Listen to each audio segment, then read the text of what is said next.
মুসলমানের ঘরে ঘুমায়, বাবা মা মুসলমান, দাদা দাদি, নানা নানি মুসলমান, পুরা ফ্যামিলি মুসলমান, চারিদিকে মসজিদ, চারিদিকে মাদ্রাসা, প্রতি ওয়াক্ত নামাজের আজান হয় চতুর্দিকের মসজিদ থেকে। দাড়ি টুপিওয়ালা কত মানুষ, চারিদিকে হাফেজে কোরআন আছে।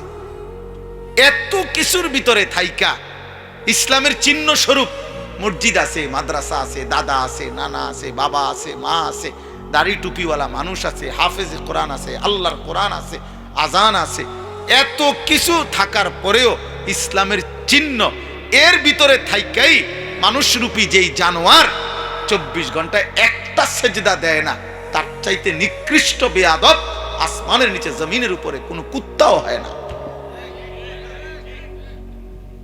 কোনো কুত্তাও এরকম হয় না। কুত্তা, আস্তাগফিরুল্লাহ, আস্তাগফিরুল্লাহ। তাহলে একটা ছেলে ইনসাফ করে বলো, চারিদিকের এত আয়োজন আল্লাহ মনে করে না? একটা বার তোমার মনে আসে না? চারিদিকে মুসলমানের পরিবেশ, প্রতি ওয়াক্ত নামাজে আজান হয়, একটা মসজিদে কমপক্ষে প্রত্যেকের কানে 10টা মসজিদের থেকে আজান আসে। দাদা মুসলমান, বাবা মুসলমান, মা চাচিরা মুসলমান, ঘরে আল্লাহর কোরআন আছে, কেউ না কেউ হাজি সাহেব আছে, চাচতো ভাই, জ্যাঠতো ভাই, মামতো ভাই, কেউ না কেউ হাফেজে কোরআন আছে। আখিরাত আমরা এভাবে ভুলে গেলাম, নামাজ আমরা এভাবে ভুলে গেলাম। নবীজি সাল্লাল্লাহু আলাইহি ওয়াসাল্লামের 23 বছরের মেহনত কার জন্য?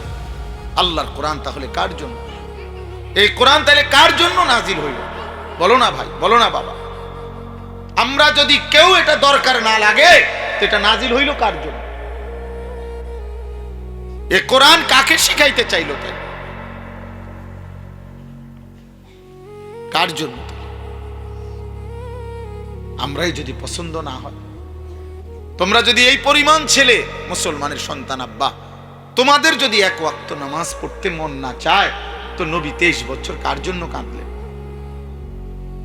তায়েফের রক্ত কার জন্য ঝরাইলেন? তিনি দান দান শহীদ করলেন কার জন্য?